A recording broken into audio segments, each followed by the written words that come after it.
Okay, good morning mga kabiyaheros-biyeheras. So tuloy tayo sa ating sinimulang paggagawa ng box.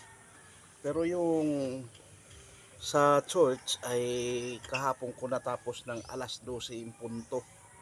Kahapon, Miyerkules kahapon. So dalawang pares na yun. So ang kulang talaga doon na lang ay itong dash cover ng isang channel at saka yun, yung cover ng speaker. Ay naku, ang pusang are. Ay pasensya na. Ay, may tumungtong na pusa mga kabiyaheros ano. So tuloy tayo sa ating small program na Alfred Uhaw TV Vlogs. Maraming salamat talaga sa patuloy ninyong pagsuporta. Ganoon na rin sa mga nag-follow.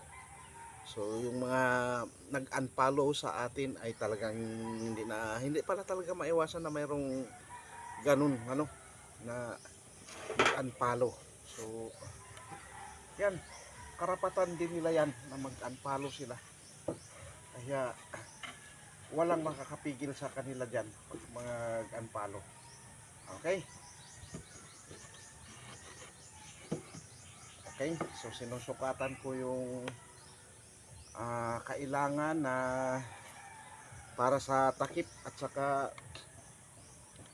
sa takip at saka ano ay butas para sa ating speaker, yung laki ng speaker. So yung laki ng ating speaker na ilalagay dito ay 8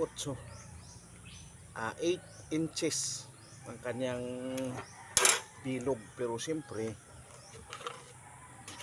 hindi naman yung kabuuhan, mabawas tayo dyan para sa butas niya.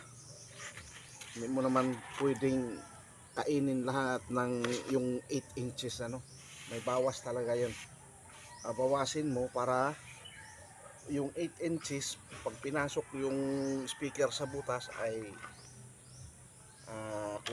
So ang ginawa nating box, yung height niya ilan ba, 52 yung tayo, yung kanyang width o yung kanyang lapad